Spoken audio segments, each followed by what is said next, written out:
Okay, so according to Food Genius mga lods, so shoutouts nga pala kay Food Genius na nag-enter ng guilty plea si Mangusin sa Parañaque Court, 'di ba? Kasi umakyat na yung kaso niya sa korte.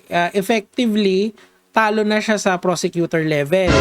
So, yung ngayon, tatanungin sa arraignment kasi ang gagawin lang naman diyan is babasahin sa inyo yung sakdal.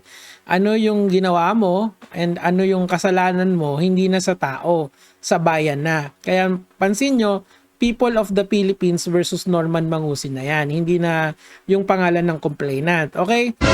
Ganun yan. Sa lahat ng cases, consistent naman yung korte natin. Kasi kayo may prejudgment na kayo, wag muna. Kaya nga sila umakyat ng korte para malaman kung sino yung tama sa kanilang dalawa. Kasi tayo nasa court of public opinion tayo. Once you set your mind on something, yung iba sa inyo nahihirapan ng baguhin yung positions nila. And it's your right naman to be biased. Pero sa mga ganitong bagay na eto nakikita natin gumugulong ang batas natin, intindihin natin siya ng objectively din. Kasi hindi na opinion ng basihan diyan. Ebidensya na at saka legal arguments ng magkabilang panig. Okay? So ang nangyari lang diyan, dinala yung katawang tao ni Manong Norman sa Parañaque Court o kasi nga kailangan niyang dalhin, sinubmit niya yung sarili niya doon at nung tinanong siya ng judge, Manong Norman, hindi naman ganoon. Norman Mangusin alias Francis Leo Marcos, do you plead you are charged with unjust vexation 12 counts blah blah blah. Do you plead guilty or not guilty? Ang sagot niya, not guilty. Ngayon, as I understand, kasi ako din na ganyan din ako nung na-arraign ako noon for unjust vexation 2 counts nung I believe nung 2020, tinanong din ako niyan kung ikaw ba ay nagpi-plead ng guilty or not guilty. Actually, naisip ko na noon na mag-plead na ng guilty para hindi na ako gumastos. Kasi nga, mas mura yung penalty noon, parang magkano lang.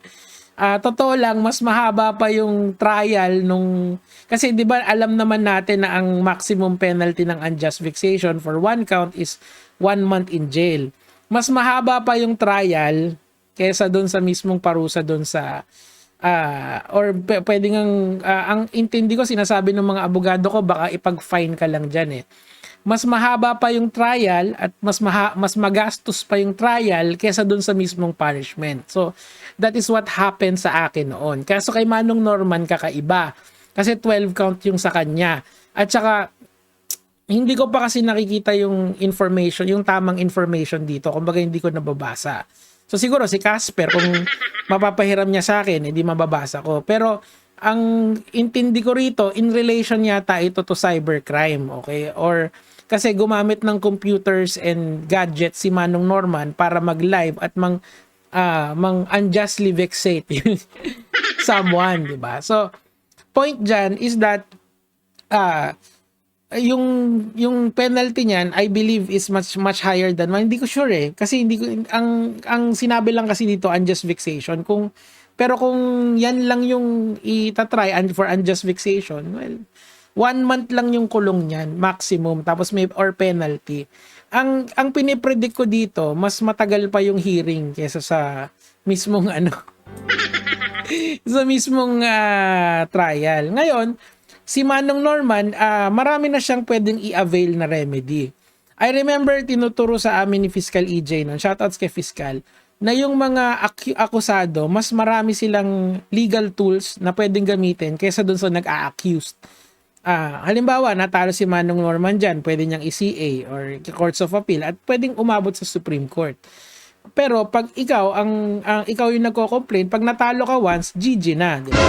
Kasi hindi ka na pwede ulit kasuhan for the same crime. So, ibig sabihin, yung burden talaga na patunayan yung guilt beyond reasonable doubt ni kay Mangusin nasa prosecution.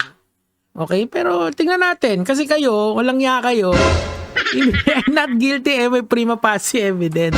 No, it doesn't work that way, idol. Yung prima facie evidence sa lang yun, sa prosecution, sa prosecutor level lang yun. Ang idea dyan kasi, ang mas mataas na yung standards ngayon kaysa dati. Dati kasi probable cause lang. Ngayon prima facie na. Eto, tingnan natin. Ang mangyayari dyan habang pinipresenta sa korte mga video niya ng paninira kay MG, galingan niyang mag-explain tapos hanap siya ng ebidensya sa mga pinagsasasabi niya bawat mali, mas mabigat ang parusa. Actually, idol, ako to Actually, idol, ang magsasalita lang diyan 99.9% of the time ay yung abogado ni Mangusin, okay? At saka ang magsasalita din doon sa panig ni MG ay yung mga abogado niya. So hindi kayo magsasalita unless testigo kayo. Kasi nga hindi naman sila parehas abogado unless nire-represent nila yung sarili nila, which is malabo yun. Di ba tayo sa kay Kulaong yan, denial king yan? Well, it is his right to deny the charges fall upon him. Kasi hindi kasi ganun yan. Kasi nakikita ko sa internet, you are guilty until proven innocent. Baliktad, innocent until proven guilty yan. At saka, yung mga nag-aakusa sa kanya, ang dapat may ebidensya. Nakukuha ba? Okay, pumapalag pa. Alam nyo, ako, di ba nag-apologize siya? Sabi ko, naku, may binabalak tong mama na to. Which is, it's well within his rights naman talaga. Ito sabi etong si Pau Alogboyo, a plea of guilty means that you are informing the court that you deny guilt and the state prosecutor's office must prove the criminal charges against you. 'Yun. 'Di ba? So, it's the state versus Mangusin, yung 'di ba nga people of the Philippines na 'yan. So, ang gagawin nung abogado ng complainant is kukunin nila kukuha siya ng authority to prosecute para sila yung magpo-prosecute kay Mangusin. Okay? Ganun talaga yung proseso yan eh. Kaya nga tayo pumupunta sa korte para matanggal yung para mawala siya sa court of public opinion. So palakasan na lang sila ng argumento sa legal at saka and everything else. Okay?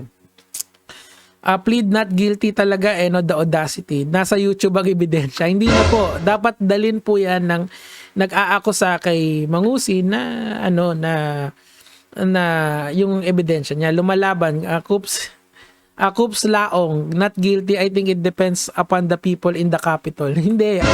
Depende na po yan sa assessment ng judge. Yung appreciation niya sa ipepresentang argumento na magkabilang panig. Tandaan po natin na yung mga opinion natin ay wala pong kwenta yan. Okay? Pag nasa korte na. Okay? So, tingnan na lang natin. Sabi ni Tenso Aiko Yamamoto, pag may ibang ginawa dyan sa judge, masasabing may something. Since nakalabas yan ng weekend, pag may milagro, iba yun. Explain ko lang po sa inyo kasi may mga lawyers po kaming nakausap dyan. Meron talagang Saturday court ang Parañaque. Meaning to say, may pumapasok talagang judge para asikasuhin yung mga pangyayari sa korte. Ibig lang sabihin yan, yung judge na nung magbe-bail na si Mangusin, pinirmahan lang ng judge. Ano yan, walang special na nangyari dyan. Kasi isipin nyo, kung may special talaga na nangyari dyan, number one, hindi siya ipepresent sa press con. Nakatakip yung mukha niya, at saka, agad siya, di ba? Kung napanood nyo yung kay Buloy, di ba? Parang, after 1 minute na ipresent sila sa media, umalis agad, di ba? Pinaalis sila agad. So, ganun yung isang, dyan, yung isang, galawan dyan. Okay? Sabi ni Kirby Flores, this is unacceptable. Who's behind this should be investigated as soon as possible. We cannot condemn this kind of justice against Mangusin. It's either may kasosyo itong si Mangusin sa kanila. Hindi ganun yan, idol. Yun lang yung pinlead niya na not guilty siya sa korte, pero hindi pa rin tapos yung kaso. Okay? Matagal pa yan. Siguro, kung ibe-base ko sa experience ko, 2 taon, di ba? Matagal yan. Magsasama pa sila ng matagal dyan nung complainant. Sabi ni PJ Resflo, nag-uumpisa na sa RTC na sila magbakbakan ngayon, lalabas yung mga nag-aalaga dyan kay Idol. Tingnan, hindi. Ano ba ibig sabihin yan, yung mga backers niya? Tingnan natin. Alam natin yung ganyan mangyayari. Hindi pa. Lakas talaga ng AMAS, not guilty. Kasi nga, meron pong proseso.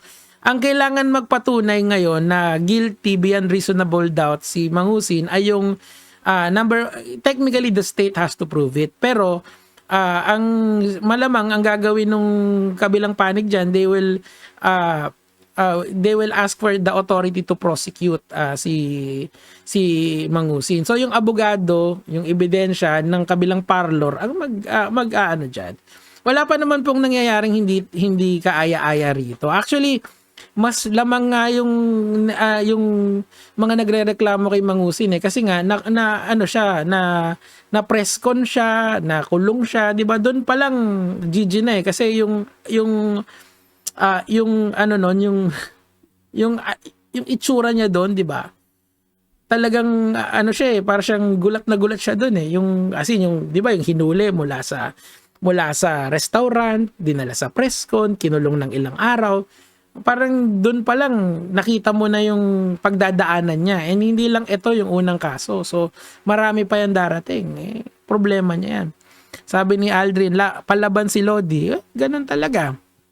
Ito si Romel, and we will end here. Normal lang yung plea not guilty. Simula na ng laban ng kaso. Evidence against evidence. Correct, tama yan. Isa pa, may resibo lahat, Norman. Yes, pero yan, may resibo nga. Laban lang ng laban. Yun nga lang. Pero is the resibo enough to convict Manong Norman? We shall see. Matagal pa yan mga Lodi Bells ko. Anyway, yun lang naman po yung sa akin for today. Gaya mga Lods.